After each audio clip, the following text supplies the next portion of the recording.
The advice and opinions expressed by the host of Autism Live and her guests are meant solely as suggestion and should not be in any way construed as child-specific advice. The Center for Autism and Related Disorders advises working with a board-certified behavior analyst who has experience with autism before starting any intensive behavioral intervention. Any choices you make in determining your child's treatment are completely at your own discretion.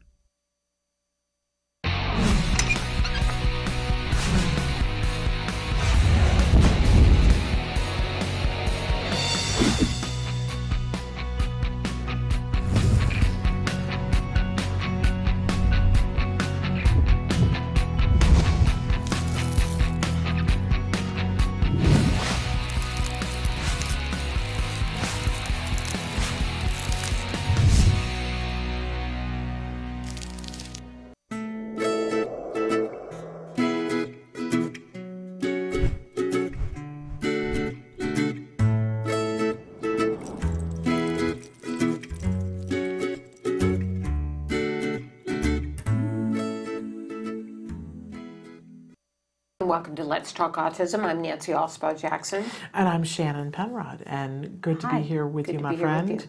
And you're looking all summer beachy fabulous. Am I? Yes, you are. You always look so pulled together. Oh, you thank know you. I'm deeply envious of you in that respect. I always say this behind Nancy's back, that you're like a Barbie, like that you could put anything on her and she looks great. Oh, you're so like sweet. you could pick any outfit out for Barbie and there's nothing that's going to look frumpy or weird or wrong or whatever. And Nancy's like that too. Thank you, darling. I've never been like that. I'm like, oh, it's too short-waisted for me, or it's, you know, it's cut wrong, or Right. I don't have a neck, or whatever. Right. You know what I mean?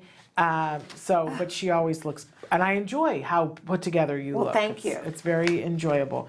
I was saying earlier today that I want to be like somebody when I grow up, but I know that I'm never going to be that. Like, Right. That's just, Right. you know. Okay, well, I think you look put together enough every day. Thank you for lying. Okay. In any case, we've got a big show for you, as always. We got some in the news that we're going to cover, and then we've got a great guest. You talk about experts, and we say here that we bring you experts on a regular basis. Okay, you ready for this? Strap your in, put your Right. seatbelt on. Dr. John Pruett is going to be with us today. He's the principal investigator of IBIS, which is the Infant Brain Imaging Study. Okay, so get the hip waders on, because we're Right. going to dive in. He can explain to us the study. Yes, and why it is so pivotal and why it's so important. And we're going to ask him all the questions, all the things that inquiring minds want to know Right. about infant brain imaging and what that's going to mean for autism and what it's meaning right now. But let's launch into the news first. I don't know, this first article, we found it in The Guardian, and I think it's another one of those right? Which, yeah. We like to cover those here on the show, those Right. moments where research comes out, and it makes such great sense that you go, Right. did we really need to research Right. that? Although, you know, I'm seeing more and more in my elder years that when you are able to say to somebody, no, research has shown, they pay more attention. Yes, exactly. They believe you instead of going, I don't So maybe know something about we that. think we all know, but it's good to have the validation of the research. That's exactly right. But I call And those that's what this kind of study is. Okay, so this study, the headline here is Autistic Children More Likely to Be Involved in Bullying. And I thought this was interesting on a lot of different levels, but I thought that it made great sense that our kids on the autism spectrum are more likely to be bullied. By both their siblings and schoolmates. And But I thought the sibling thing, because of course, you know, we both have kids that are only children. Right. So that hadn't really been, it's not that it never occurred to me, but it wasn't in the forefront of my mind, is that, in fact, when Jem went to preschool, there were two kids in his class who were not on the spectrum. Right. But they were younger brothers of kids who were on the spectrum. So those moms took us in and said, come on over, we know the autism thing. And what I noticed was that they were not good playmates for my son because they knew how to push all of his buttons. Interesting. And they could get him really riled up. And so eventually I was like, I don't think we're available for that play date today. And I remember thinking, oh, it's because they know how to do that to their brothers. Right. but I hadn't thought of that as a form of bullying, right? But you had 2 siblings. Yes. Was there ever any bullying that Yeah, went my on in your brother house? bullied, my older brother bullied me. Yeah. I think that there was a certain amount of bullying, but in my family, that because we were 3 kids too, it was always 2 would gang up on one, always. It was never all for one, one for all. It was Right. 2 of us that would gang up on the other one, and if you were lucky enough to be part of the 2, then you had a leg up. Yeah. But if you were on the outs, now you had a brother who was special needs. I had a younger brother who had Down syndrome, so Yeah. we had to take care of him. But my older brother, 2 years older than me, oftentimes bullied me and, Yeah. you know, harassed me and did all kinds of things like that. Because that's kind of what siblings do. That's kind of what it's older no brothers indictment do. of him, Right. Right? But it is kind of what siblings do. So Yeah, we why would fought. why would kids on the autism spectrum be left out of that? But it does bring up that maybe more support is needed for siblings and for kids that are on the spectrum dealing with their siblings bullying them. I did think this is the first time that I recall a study saying that kids on the autism spectrum are also prone to be bullies. You know, that has been bandied around for a while and discussed, but it's the first time that I've actually seen that in a study. It is by far not the norm, but, you know, there are many more kids that are bullied than bully, but it makes a certain amount of sense too. You know what they say, that a bully becomes a bully. Right. So if our kids are more likely to be bullied, then it makes more sense that some of our kids will end up being bullies. Yeah. And something The to be study mindful of. found that at age 11, 2/3 of children with ASD reported being involved in some form of sibling bullying, compared with half of children without autism. So Isn't that it's a interesting? significant number. That's a very significant number. Excuse me. So, what's the takeaway for this, and what will we as parents take and do with this? I think is the big question. You know, I'm wondering for you. I shudder to even say this, but I'm sure at some point Wyatt has experienced some form of bullying. I think so. I don't know whether he's been aware that he's been bullied, Yeah. but I think he's been bullied at school some. And what kinds? Because I know that my son has, and it's the worst because you feel like there's not a lot at your disposal to Right. do. We tried to be as proactive. I remember the first year that we were doing Autism Live, we covered a study that came out of Santa Barbara, and it said, you know, here are the ways to make your kid bulletproof. And it was one of those studies that takes a bunch of studies and puts them together with all the information that you can find. And so it was this thing about make your kid bully proof, and it was find a group of kids that they can be friends with, because it's harder to bully a group than Right. it is an individual. And we took that as seriously as a heart attack. One of the other things that I really took to heart was they said, find the thing that your kid does and does well, and set up some sort of a circumstance around that there's a group. So if your kid, the example that they used, that I think they did in the study, was that there was a teenager who loved graphic arts. He Right. loved to draw things. Right. And so they talked to the mom who went to the school and said, can we start a graphic arts club? And they started it, and other people came, and because this kid was so good at it, they made him the president of the club. And now he had this group of like 11 kids who were into the same things that he was into, and that made him less likely to be somebody who was bullied, because he had status and he had a group. And then he had self-esteem because he had a group. So we've always taken that really seriously, and I don't know that it has completely made my child bully proof, but and then one of the other things that we did was, and I was bringing up wrongplanet.net on Wednesday's show, but Alex Plank was on the show Right. years ago, and he had made a video with Liz Lang from the Peers program about what to do if you're being bullied. Okay. And this sort of non-reaction, that if you have a big reaction, go, hey, you're a bully, right, that it feeds it. Right. So that if somebody says something to you like, you know, you're an idiot, you go, "Pfft," to them. Or just go, oh, Is that what you think? Right, don't So- feed it by reacting. Right. So it's just this like you can't touch me kind of reaction. Instead of defending yourself, you just sort of like, okay, Right. whatever. Right. That's what the response is that takes the heat out of it because they're not getting anything out of it. And I think that can be very effective. Right. Obviously, it's not going to work in every single circumstance because the kid walks up to you and shoves you, saying whatever isn't going to get it done, right? But have you had to do things with Wyatt or for Wyatt to work around things? No. That's wonderful. I mean, I haven't been aware of any, his case manager at school has not. She has what they call red flag people. And she tells Wyatt to stay away from the red flag people because those are the bullies. So he Okay. knows not to engage them and Interesting. be around them. Yeah, it's a good way of avoiding bullies, teaching kids. The first time that I found out that Jem was being bullied was in 2nd or 3rd grade. And how did you find out? I found out because I found a note in one of his pants pockets. And I went to him and I said, what is this about? And he said, oh, there's these 3 kids and, they're saying X, Y, and Z. And I was like, what?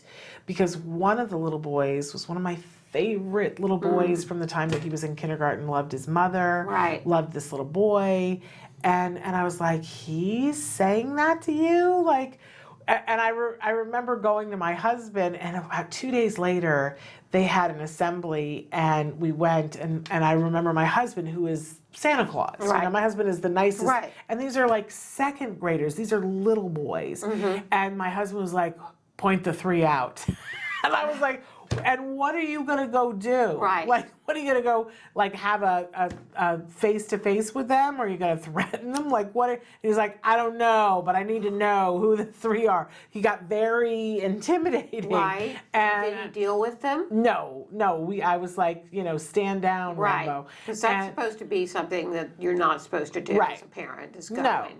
And it really brought up for me, especially because it was this one little boy that I loved so much, it brought up for me that bullies are not what we build them up to be. Like we think of the bully as being the really horrible person that needs to be taken down a peg and blah, blah, blah, blah, blah, when in fact sometimes they are very hurt people Right. who are trying to get attention in ways that is not appropriate and that they need support. And that is in fact what we did. We made sure that Jem got support, but we made sure that those 3 boys got support and that they, you don't always get to know everything in a school setting, but that we knew that they got support, a great deal of support, and that the classroom got support. They had somebody come in and do a whole bunch of work with the classroom over it, and I rode the school like a pony Right. about it because I thought we're going to solve this this year in 2nd grade and it'll never happen again. Right.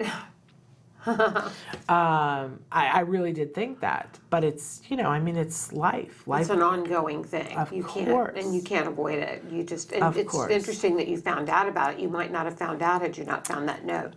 I wouldn't have known, Right. and I would never have guessed. Yeah.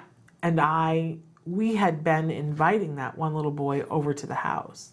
He had recently stopped coming, but I would have continued to invite him and I would not have known. And he was super nice to me always. But you know why he was super nice to me? Because I was nice to him.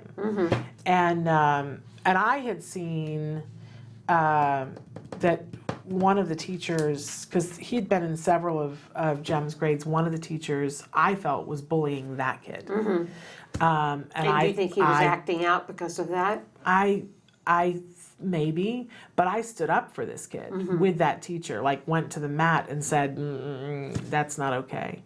And that teacher didn't like me because of that. And I don't know. I mean, sometimes people get uncomfortable. Like it could, I don't know. I don't know why, but it ended up he wasn't in class with him ever again. But the bullying thing is, I really learned that year, it's not who you think it is. It's really nice kids Right. that are hurting in some way, Or, as was explained to me, that there's this status ladder. And if what I don't want to be is the person lowest on the ladder.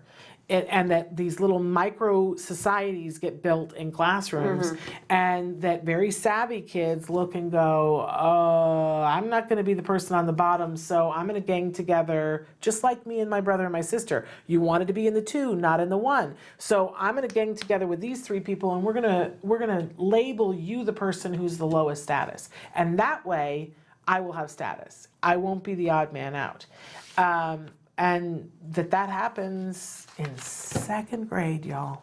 I know. It's just like crazy, right? Okay, so we covered bullying. Now, Next story is one of those deep research stories, which you should go on Spectrum to find out more about it. But it's different forms of autism may share a pattern of chemical tags on DNA. For the longest time, the only way that you could diagnose autism was if you went to a licensed psychologist or to a person who was an assessment tech, and they would look at your child and they would tick off boxes and they would go, yes, in my opinion, this person is on the autism spectrum. They looked at behaviors. Yeah. Which is the only way to diagnose. But there is a certain amount of that that's subjective. And we've all been looking always for the missing piece. Well, what do these kids have in common? And is it something you can see with a naked eye? And we keep covering on the show that, in fact, there are times when we can now see it with the naked eye, or maybe with a microscope.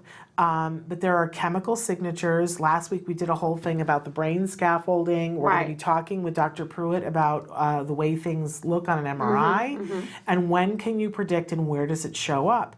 And so this study is looking at brain tissue of individuals and looking at the DNA in the brain tissue to see are there signatures that identify people who are on the spectrum and people who aren't on the spectrum. And there are differences. Yes. The first time that we covered here on the show that CARD had been a part of what I call the poop study. It's a very different name that they have for it. It's like bio something or other that I can't say. But it was the poop study. They were taking poop and urine from kids on the spectrum, kids not on the spectrum, and siblings on the spectrum. And they were looking at different things that were present in the poop. And the kids who were on the autism spectrum, when you look at the sheet, I went, oh, that's different. How come on the kids who are neurotypical, all these little cluster things are over here, but for the kids who are on the spectrum, they're over here? And the kids on the spectrum shared those traits. Yes, across the board, they all did. Okay, and it was like the amount of Clostridium in their feces. Right. And you go, well, that's significant. Like, that's something. Why is it different? So now we're seeing that it's down to the chemical level in the DNA. That's what this study is showing. So, and that they can look and see Rett syndrome, and this is the very makeup of who we are. And they're able to look at this. So there's no way that you and I can understand this, because I think you'd have to be our next guest. Yes, who understands all of this molecular level. Yes, but just to simply understand that we are getting down to it. We're finding all these differences, that there's differences in the DNA, there's differences in the chemicals that might be able in the to DNA. be applied to infancy. It's a fascinating thing. I think that we are right on the verge of a ginormous breakthrough of understanding, not quantifying it and saying that it's good, better, or best, right? I always say that now my way of looking at it is different operating systems, that there are an operating system like a Mac and an operating system like a PC, right? But we have to acknowledge that within that, when people are on the autism spectrum, that sometimes there are great deficits that label them disabled, not always.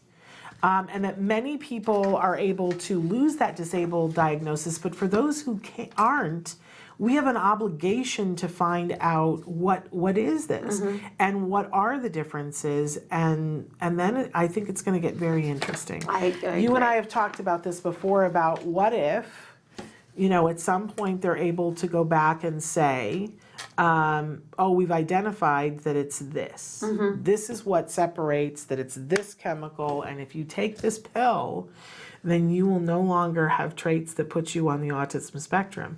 And then, it's going to be a very messy day. Because would you choose to take that if you were someone who was on the spectrum? Right. And would you choose to give that to your child Right. if you were a parent? And I remember when my child was 6, my answer absolutely would have been like, of course we would take that pill. And then I remember when we were 11 and I was like, oh, I don't know if we'd take that Right, pill. And I right. can tell you I would not give my child that pill. Now, where I am. But I think that's going to be different for every parent, and I think it's directly related to how much is still where you consider your child disabled. Disabled on the autism spectrum, because I would take that pill for my son. Right, and I think that there are a lot of parents that would, and there are a lot of self-advocates who are going to scream bloody murder Right. and say, don't give this pill to somebody, but they're in a place where they're able to do the things that they want to do. They don't and see it some, as a disability. And so, well, for them, it's not. Right. And I honor that. But for some people, I think that Wyatt is frustrated sometimes that he can't do the things that other people could do. And Wyatt's a brilliant painter. Right. There is a part of me that wonders if there were things that Wyatt didn't have to contend with, what would Wyatt paint? But Yes. see, this is where we get into the conundrum. What if, giving him the pill, he loses all of those Right, things, took away that but he ability. loses the ability to paint? Right. And none of us knows. It's Yeah. a conundrum. No, we don't. It's a conundrum. And it's going to be sticky, like you said, when the day comes. But I think we're getting close. I think so too. I think we're getting close. Okay, This so is a happy story next. yes, a palate cleanse. Yeah, Boy Scout with nonverbal autism earns the highest rank, and only about 6.5 of all eligible scouts earn this honor. His name is Tommy Hargate. He's 21. He has nonverbal autism, and he joined that Boy Scout troop when he was 11 years old, and he was determined to become an Eagle Scout. And after 9 years of hard work, he achieved that goal. Isn't that amazing? Isn't that, we talked about doing scouts and then we just never got around Right. to it. Did you guys do the No, scouts? we didn't do Scouts. There's a growing number of individuals who say that how amazing it is for young people to be a part of Scouts when they're on the autism spectrum, that it teaches a lot of things that are very helpful Right. and useful, and helps build self-esteem and creates that group that we were talking about being anti-bullying. I'll be honest, for us, it became a question of the amount of money. Right. It was expensive to be Is a part it? of Is it well, expensive to be a because they scout? had to have the uniform, and Right. as I recall, the uniform was more than $100. Okay. And then there were activities and things, and when we 2 different times we investigated it, and 2 different times I was like, I just can't afford that right now, and that kind of bums me out. I'd love to hear from somebody who's in the scouting world if there's a scholarship or something, because nobody I'm can sure tell there me must anything. be. Anyway, because I hear nothing but how great it is. And certainly, there have been times in the last years where I certainly could have afforded a $100 uniform, but not while we were in the thick of intervention when we needed this the Right, most. right.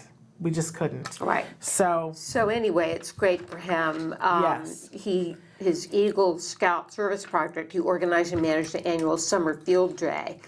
So he was really quite involved. He planned the activities and he oversaw the fellow troop members. So it's more than just outdoor skills, Yeah. essentially.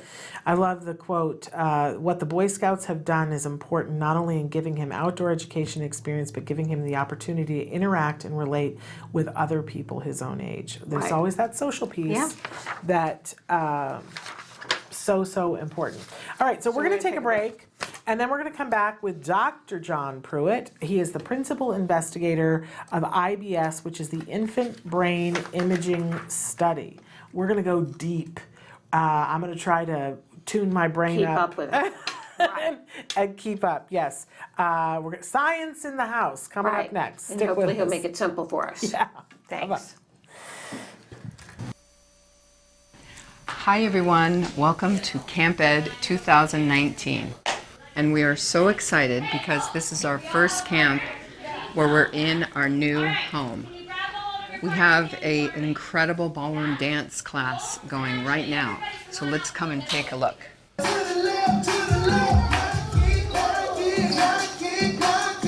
Camp Ed at the Ed Asner Family Center is an inclusive arts camp featuring some of your favorite arts programs. We have a little over 3 weeks of camp left. We want you to come and join the excitement. Hi, I'm Nava Pasquitz-Asner, the co-founder of the Ed Asner Family Center and the founder of Camp Ed. And I'd like to introduce you to Andrew Pascal, who is my new camp director for 2019. We have a very action-packed last 3 weeks of camp. Next week we have Art Week, where we're going to do a color run. We're going to get really colorful. We're going to tie-dye some clothes. The week after that, we're doing Heroes Week, where we're going to talk about heroes as well as fictional superheroes. Our last week is Surf Week and Celebration Week. And Nava, can you tell us a little bit about Surf Week? Yes, definitely. This is my favorite day of the entire summer. We're going to be working with the amazing surf therapists of A Walk on Water, and they're just going to give us a great day, beach, fun, just really wonderful, safe day. Please come join us at Camp Ed 2019. Yeah! Woohoo! To join us for a week or the next 3 weeks, call us at 818-302-0712. Once again, that's 818-302-0712. Camp Ed and the Ed Asner Family Center were created by our family for your family. Well, I'll be hornswoggled. Do you provide care services to someone with autism? Recently, more and more children are being diagnosed with the condition and getting the support they need as awareness grows. But what happens to these children as they grow up? It's estimated that over 500,000 youth with autism will turn 18 in the next decade, and they'll be faced with a very difficult reality. As children with autism grow up, their services start to disappear or become very difficult to access. Things like medical care, mental health counseling, vocational training, and more. All services that are still desperately needed. The loss of support that youth with autism face as they grow up is so severe that it's referred to in the autism community as falling off a cliff. Adults with autism need the same level of support they had as children to avoid falling off the services cliff. Introducing Skills Living, the web-based software designed specifically to help transitioning youth and adults with autism so they can avoid the cliff and instead fly to success. With Skills Living, help your learner with autism develop the skills they need in all the critical areas of adult life, including self-control, planning, and problem-solving, effective communication, performing life skill tasks for independent living, acquiring and maintaining employment or other meaningful activities, developing and maintaining social skills and relationships, accessing transportation and public services, and being safe. Skills Living includes a comprehensive assessment, a data collection mobile app, behavior intervention plan builder, and automatic progress reporting. It also provides a complete curriculum addressing 16 key areas spanning the entire range of functioning adulthood. Skills Living is easy to use and can be implemented by schools, parents, and autism service providers. Call or click today for your free demo and see how Skills Living can help your learner with autism avoid the cliff and instead reach their fullest potential. Skills Living. Wish, learn, become. And we're back, and as promised, now we have with us our guest, Dr. John Pruett. And Dr. Pruett is a child psychiatrist with a PhD in systems neuroscience and postdoctoral training in the cognitive neuroscience of autism spectrum disorder. He's also an attending physician in the child psychiatry clinic for infants, children, and adolescents and families. He evaluates 1 to 3 year olds for ASD, and he trains child psychiatry fellows, residents, and medical students. So quite an impressive resume there. And he's joining us today because he's the principal investigator of IBIS, which stands for the Infant Brain Imaging Study. So, Dr. Pruett, welcome to the show. Oh, well, thank you very much for having me. It's a real honor to be on your show and to speak about our work. So I'm representing Washington University School of Medicine and the IBIS network. We have a website, ibis.network, ibis-network.org.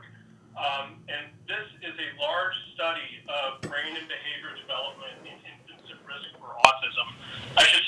front that Joseph Piven at University of North Carolina, Chapel Hill, has been the overall network principal investigator, and I'll talk soon about the new project that I co-lead with him. And so we are studying brain and behavior development in infants who are at risk for autism spectrum disorder. And one thing that we've learned over the last decade is that infants who are at high risk, that means they have an older affected sibling with autism, that new infant will have up to a 20% chance of developing autism spectrum disorder. But the research has shown that those babies at high risk who go on to develop autism or not, they look for all the world typical during the first year of life. So it is very difficult on behavioral grounds to make any guess in the first year of life which high-risk babies will end up with an autism diagnosis and who will develop more typically. We have, in the IVIS network, done a lot of research to define behavior development and to look at structural brain development, the development of wiring between different areas of the brain, and how different areas of the brain talk to each other, what we call functional connectivity. And that's my particular area. So IVIS started in 2007, and we joined in 2009 to add what we call functional connectivity MRI, or fcMRI. And we can use scan acquisitions that effectively look at how, say, this part of the brain talks to this part of the brain. And the amazing thing is that we could do this while subjects are sleeping or lying quietly in the scanner. The point about sleep is important because the scans that we do in babies are performed while the babies are naturally sleeping. So they're brought in, nursed, or bottle fed, and they go to sleep and they're swaddled and they go into the scanner bore and they sleep while the data are being acquired. Our network recently published some papers showing that we can predict which babies at high risk will eventually have a diagnosis of autism at 24 months from brain images taken in their first year of life.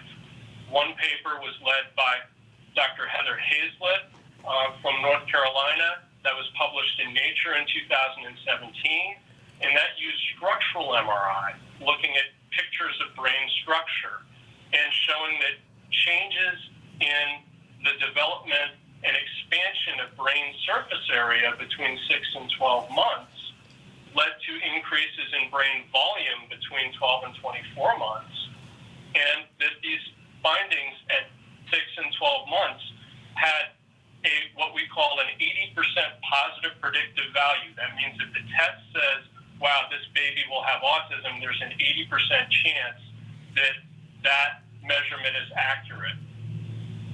In parallel to that, we had a study looking at functional connectivity, as I mentioned previously, how different parts of the brain are talking to each other to perform different tasks. And this study showed that functional connectivity scans at 6 months of life have a similarly high level of accuracy for predicting an autism diagnosis at age 2 years. And that was led by Robert Emerson, and the paper was published in Science Translational Medicine. So the new project that you mentioned is funding we just received from National Institute of Mental Health to replicate and extend this work. And on this project, I am the co-principal investigator with the overall network PI, Joe Piven. And here what we will be doing will be conducting similar tests in 250 new high-risk infants who will be assessed at 5 clinical sites associated with our study. They will get careful behavioral assessments, MRI scans at 6 and 12 months, and then they return at 24 months for careful diagnostic assessments to see if they do or don't meet criteria for autism. And the importance of this, in science, it's critical to show that findings replicate and to show that they replicate in an independent sample. And this is what we are being funded to do right now. So if our findings hold in this new sample and with data acquired on a new scanner platform, this opens up the possibility that we may have made progress toward developing a true clinical test for autism in high-risk infants in the first year of life. And what this would then enable would be the possibility of pre-symptomatic intervention studies. So I mentioned that there aren't behavioral features characteristic of autism in the first year of life. So here we would have the opportunity, based on MRI findings, to assign infants to controlled studies of infant-developed interventions to see if these improved outcome more than the interventions we currently have that are effective for infants at age 2 and toddlers at age 2 or 3. So I hope I explained that. I've got a bunch of questions. Yeah, you did explain it very well. It was great, though. It was Yeah. great, but I do have a bunch of questions. So, both of us are autism moms, Right. and over the years, we've heard different things and we've seen certain research. So I just want to run a couple of things by you. You tell me if I'm getting this right. Because you talked about a time period in which the brain surface expanded at a really rapid rate.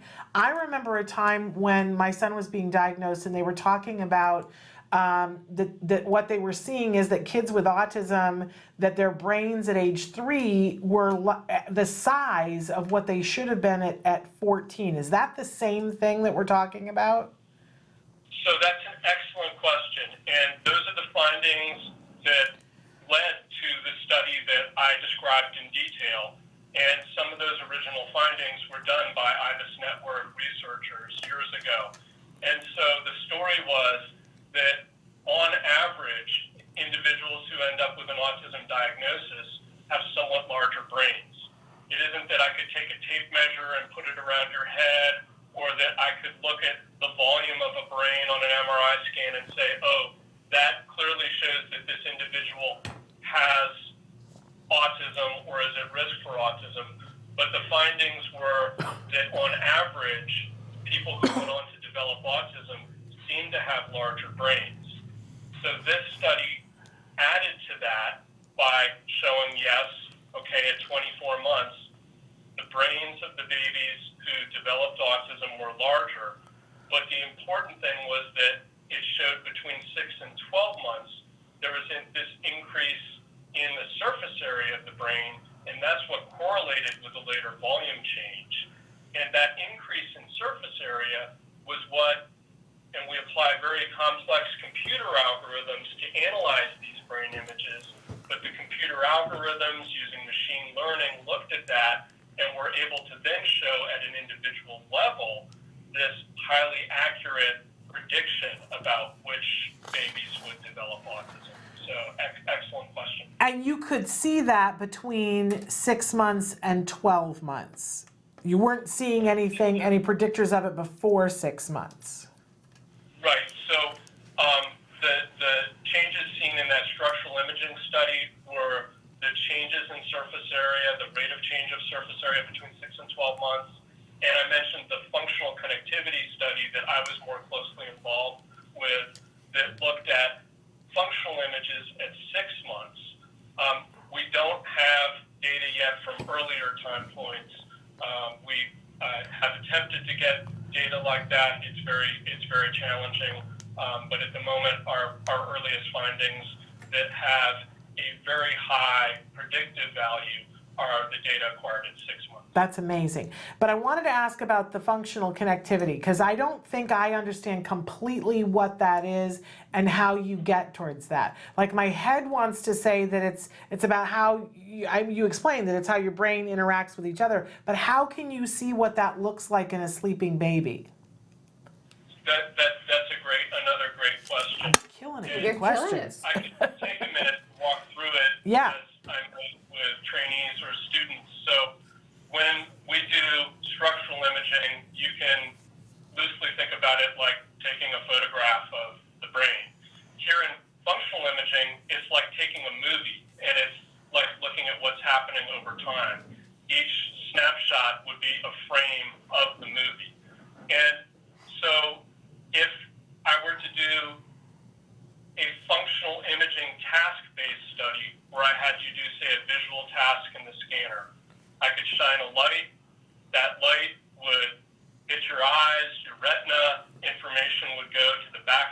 brain where your primary visual cortex is, neurons there would be more active. When they are more active, more blood flows to that part of the brain. That blood brings more oxygen than your brain needs. And that changes the ratio of oxygenated to deoxygenated hemoglobin. That's what's in the red blood cells. And that causes a magnetic change in the blood that the scanner picks up. So again, I shine a light, neurons fire in the back of your brain, we get this magnetic susceptibility change, and it looks like this, okay? Interesting. Now, if you're just resting there, your brain isn't doing nothing. Your brain is always active, randomly firing all different parts of the brain. And for every one of those periods of spontaneous activity, that signal in the brain is going up and down with the spontaneous activity. Just like in the task-based case, if I shine the light and part of your visual cortex was active. So now, spontaneous activity here, spontaneous changes in this blood oxygen level dependent signal that the scanner measures. We call it the bold signal. If this part of the brain talks to this part of the brain, activity here is driving activity here. The firing of these neurons will be in synchrony with the firing of these neurons, and those blood oxygen level dependent signals will go in synchrony. And so when we acquire functional connectivity data, we're looking at how tightly related those different signals across different parts of the brain are. And when I said that you could do this based on how things are happening at rest when you have spontaneous activity, that's a variant of what's going on when you're lying asleep in the scanner. And it is kind of incredible. It almost seems magical that we could collect this data and look at sort of the fingerprint of how all different areas of your brain would work together when you're doing things when you're awake. But we can kind of see this through these sleeping, resting state functional connectivity scans, and we can pick out networks that would be active. Motor network, visual network, attention network, etc.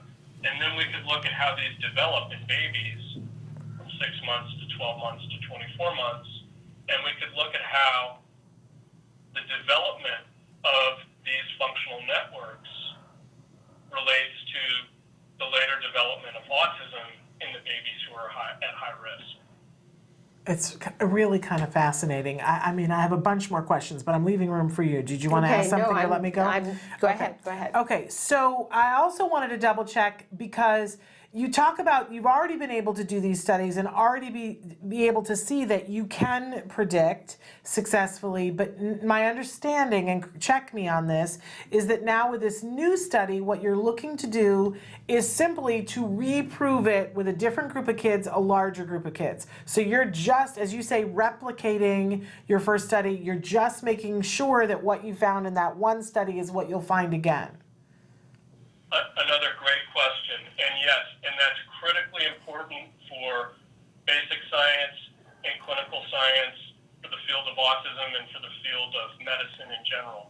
So studies have to be replicated to really show that they hold up, to show that a prior finding, though it seemed very solid, and the fact that we have these exciting predictive results using structural imaging and functional imaging make us think that there's a very high likelihood that they'll replicate. But we still have to see that it will replicate. Okay, so the study, the one is to replicate what we've done before, and the other is to extend that beyond just saying that we might be able to predict which high-risk babies develop autism, yes or no. But as you know, and I'm sure many in the audience here know, autism spectrum disorder symptoms go on a continuum, and they're continuously distributed in the general population. And so we, in the second aim of this project now, want to additionally see if we can predict individual levels of continuously measurable behavior that's associated with autism. wow. Language behavior, joint attention behavior. That's how infants and parent coordinate their attention with objects, motor behavior, and repetitive behavior.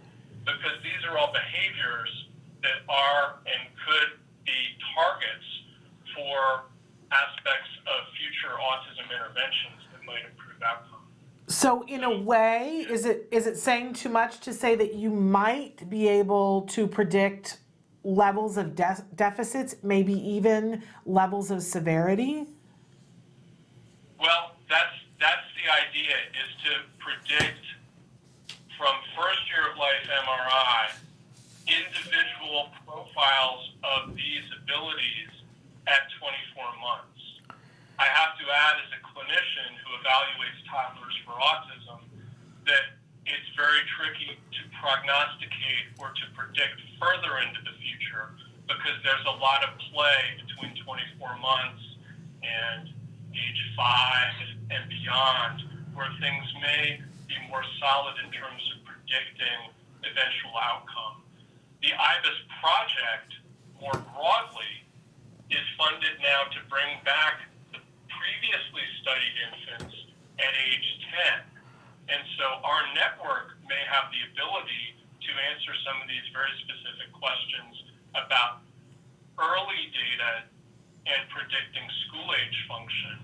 And so that's a very important part of the story. But so, yes, the short answer is predicting individual profiles, but in terms of high or low functioning, we need to think about the longer life trajectory and where people are ending up later on. In our case, with this early developmental study in the school age years. Now, are you already into this study, and do you have the participants already? Thank you for asking that. So we are beginning to do recruitment, and we are now IRB approved to enroll families. Again, I mentioned our website, ibis-network.org, and families could go there. We're recruiting nationally. There are 5 different sites. So our site, Washington University School of Medicine.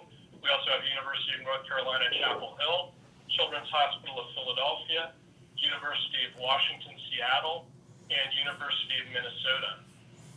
We additionally have a data coordination center at the Montreal Neurologic Institute and MRI and behavior analytics sites at New York University and University of Alberta in Edmonton, Canada.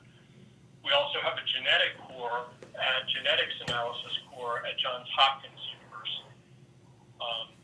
So we are very excited to be launching our recruitment. What's required for families to participate? What's expected of them? So again, we are studying high familial risk infants, so that means there's an older affected sibling with autism, and we're enrolling babies at 6 months. And so the families will be coming for 6-month assessments and MRI scans, and then enrolling in this longitudinal study where they will continue to have contact with us over the next 18 months and return for 12-month visits and scans and return for 24-month visits where they get a research diagnosis of autism spectrum disorder. Okay. And I saw in the notes that one of the things that you're hoping to eventually be able to do is pair this with some behavioral intervention and see if you can improve outcomes, both by starting earlier, but also looking at targeting. Help me here in terms of if you see that there's going to be a deficit in a certain connectivity, designing behavioral interventions that specifically address that. You said that perfectly. That's exactly what we hope for the future.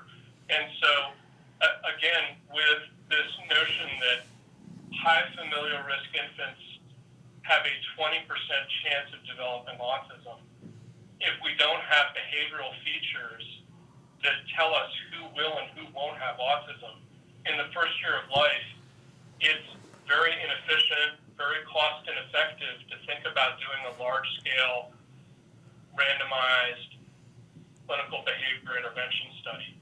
But here, if we replicate and we truly have something like an 80% positive predictive value for MRI test in the first year of life, then we could think about triaging infants who are positive on a test like this to a randomized controlled study of behavior interventions. And as you said, there could be neuroimaging to see if brain networks change in response, and the whole idea is that those changes in the brain may precede observable changes in behavior, and that could give a signal that things are going on the right track. I will also add that we're thinking carefully about extending beyond the high familial risk group to general population, where rates are much lower. And here we'd be thinking about some other form of screening yet to be determined that could say that a general population infant might be at more increased risk. And then we could also think about doing MRI in those infants that pass, say, a first level screen, and then would move on to a future MRI test. Yeah.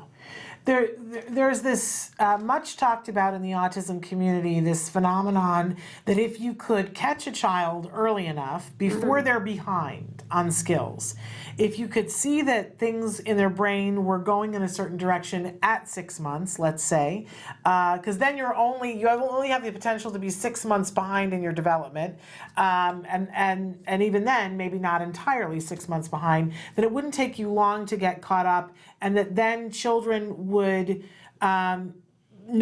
they would not progress to end up they would never get an autism diagnosis, because in essence you would cut it off at the pass. And there have been some groups that have said that they've been able to take children at a year and a half, and to be able to get them caught up so that they never qualified for a diagnosis. It creates an issue with funding, because if your child doesn't have the diagnosis of autism, how do you get the services that are so expensive? You being able to predict this could help to prevent that from happening, so that a parent down the road, maybe 5-10 years from now, could say, we already have one child on the spectrum, our second child has shown all the markers, can we start services as early as 6 to 12 months? For me, that's a really exciting way of looking at autism. Is that part of what you're envisioning? You described it perfectly, and that's what we are envisioning. The idea that we want to identify early and we want to get early intervention going. The thought is that early intervention will lead to greater improvement, and here we're extending that by saying if we could identify in this pre-symptomatic period, we might be able to achieve even greater improvement. But again, that would have to be tested clinically. So if we are able to replicate our predictive findings, then the behavior intervention experts will, and I know some are already working on this right now, figure out how to translate existing behavior interventions for toddlers for use in infancy, and then we'll have to do the actual controlled test to see, we identify an infant based on an MRI scan, we randomize them to an intervention versus a control group, that early future infant intervention does in fact produce a greater improvement in outcome. Okay, so hang on. Now I've got the hardest question of all. All right. Okay. So you're going to take these 250 kids into this study, and you've already done a study where you're trying to replicate, and it's important that you replicate. But let's say that you get a year into this and you're identifying kids and saying these kids have the same markers as the kids in our previous study. Will you then be recommending to those parents to start intervention, or does that mess up your results? If those kids go into intervention and then they never end up having autism, will that mess up the efficacy of what you were trying to do? That's an absolutely fantastic question. And the field has seen a change in MRI scanner equipment. And the scanners that we used in the old study are now out of date to the point that we are forced to use new scanners for all the new data that we're collecting. For that very important reason, the machine learning, predictive classifiers, the computer algorithms that we developed associated with the prior papers, there's no saying that they would work on data acquired with the new scanners. So to really do the replication study, we need to actually follow the subjects all the way through their point of diagnosis so that new computer algorithms can be trained on the new data that are acquired. So it's kind of, we know the outcome and we look back and we see how did these scans predict the outcome. That generates a new algorithm that we can use. So we will not have the ability to give families diagnoses in this new study. We don't think. Right. We are, of course, going to try to test the old algorithms, and we're also partnering very closely with bioethics experts in the design of this experiment so that we can help understand this and also contribute to the field in terms of understanding the ethics of early or pre-symptomatic screening for autism. And the truth is, when the average age of when a child gets diagnosed with autism is 6 in the United States. So even if people invest in 2 years with this and at the 2-year mark find out that in all likelihood they're looking at autism, they will still be way ahead of the game. Correct, Dr. Pruett?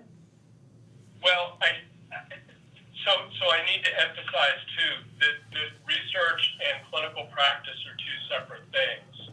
And so we're doing this in the context of a research study, and we're not assigning a clinical diagnosis. So we do in the present study, as we did in the prior study, have IRB approval to return clinical information that we acquire, the behavior information, the assessments, that families can then take to their pediatricians or developmental pediatricians or neurologists for recommendations about their child's care. Okay. And the people involved in the study at our site and all the other sites have clinical providers. I have an autism clinic, multiple others in our study here do, et cetera. Okay, well, this is fascinating. Unfortunately, we're out of time. Let's hit the websites one more time. Where do people need to go if they want to be a part of the study? Sure. It's ibis-network.org, and I mentioned the sites and my co-principal investigator on the new project. I just would also like to take a moment to give tremendous thanks to all the families who have been involved in our studies previously, to also say how excited we are about the opportunity to work with new families in this new cohort, to mention our prior funding from NICHD, Simon's Foundation, Autism Speaks, and our current funding from National Institute of Mental Health. Okay. Wonderful. Thank you so much Yes, for the this work is- that you're doing. It's going to be a game changer. Thank you for having me. Absolutely. Yeah, this is a real game changer. We for really families. appreciate you taking the time to do it, and so we wish you luck, and please come back and tell us when you've got more information. I would love to do that. Okay, Wonderful. thank you, Thank Dr. you so Pruett. much. Thank you, Shannon. Thank you, Nancy. Bye-bye. Wow. Honestly, it's so exciting Can you to live this imagine time. predicting autism Yeah. at as early as 6 months? I mean, it's Well, and look, how many families do you and I know? How many autism moms do we know that have 2 kids? Right. And talk about what the process was like when the first one was being diagnosed, and then they turned around and went, oh, wait a second, my second one has Right, it as well? right. And how devastating that is. And, I love that eventually they'll get to the point where they can look at kids who aren't second kids, but for families who have multiples, this, honestly, we're going to have in another 2 weeks, we're having a wonderful guest. She's been on the show before, Ileana Gershlovitz, who had exactly this happen. right. who had And a she has second written a child. book called Saving My Sons. And but the process of having the second child diagnosed Much and, earlier. And because she diagnosed him early, he's right as rain and Right. doing so great. Right. So and the value of that, man, she can speak to that firsthand. So huge game changer for funding sources, Right. looking at earlier. We've heard for a long time that there are groups that are taking kids, they have to have different funding because they don't have a diagnosis, but they're taking kids that are siblings who are predicted to be on the spectrum, who already have some deficits. They work with them. Those kids never end up needing a diagnosis, an intensive ABA, because they got the deficits taken care of. I think it's a brilliant thing. exciting. All right, but we are totally Yes, out of tell time. us what show you have on Monday. So next week, we're going to have on the show, you're going to see amazing, and I'm not sure which day, because I'm not sure if Amy, anyway. I know that next week we are having Joanne Lara and Okay. Susan Osborne from Autism Speaks. Not Autism Speaks, Not Autism Works. It's like my brain went on vacation. I got so Okay. excited about the science. It was taxed so much. But it's from Autism Works now and from Autism Movement Therapy that Right. they are definitely going to be with us. And Bonnie Yates is back with us on Okay. Monday. That much I know for sure. But other than that, I'll keep you posted. Okay, great. All right. We'll be back. Until Okay. then, give your kiddos a hug for And me. yourselves a hug from me. Bye-bye Bye-bye. for now.